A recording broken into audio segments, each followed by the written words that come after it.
Hello everyone! Welcome sa ating Pinoy Recipes. At nandito po na naman po tayo sa ating Aquaboy Resort. And I'm Chef Jonathan Mirandilla and my beautiful partner Nive. Okay? Ang recipe po natin ngayon ay gagawa po tayo ng paborito po ng lahat, ang leche flan po. Yan. So umpisahan na po natin. First gagawa po tayo nung sinatawag na sugar syrup ng leche flan. Okay? Lagay lang po natin siya dito sa pan. Tubig. Okay. So haluin na po natin siya para ma-dissolve. Okay.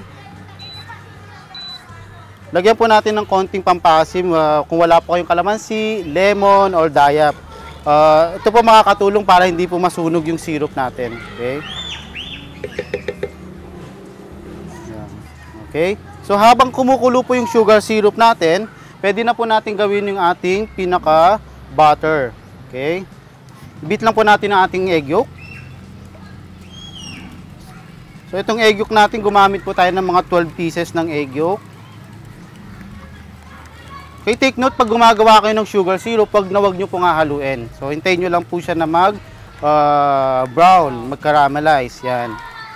Then add na po natin yung ating ibap. Yun.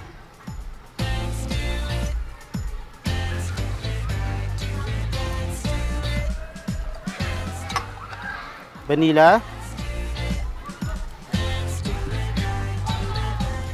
So gagamit na po tayo ng condensed milk. Ito na po yung magiging para matamis yung ating leche flan. Okay.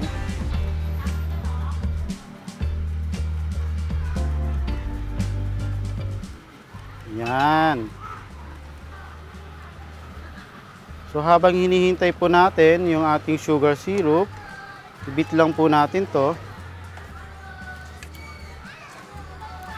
Sa mga bahay po nila, kung wala po silang steamer na ginagamit meron po tayong mga rice cooker, pwede po natin gamitin to para doon po natin gagamitin yung pagluluto natin ng leche flan.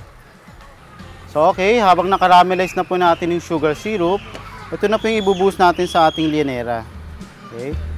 Ikot natin. Ikot.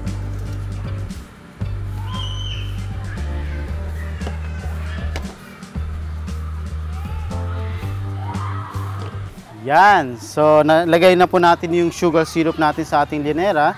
Okay? Sasalain lang po natin yung ating mixture.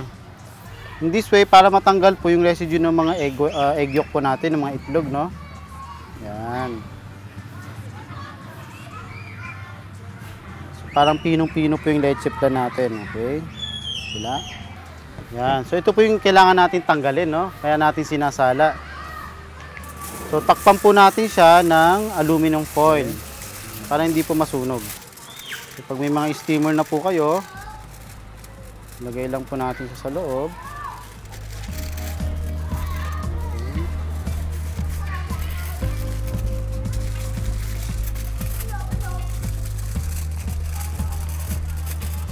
Yun. Yan. So, steam lang po natin siya ng about 45 minutes. So, after 30 to 35 minutes, okay, hinango na po natin siya, pinalamig po natin siya sa fridge natin, and then, ilagay na po natin siya dito, okay? Then, voila! Ito na po ang ating masarap na leche flan.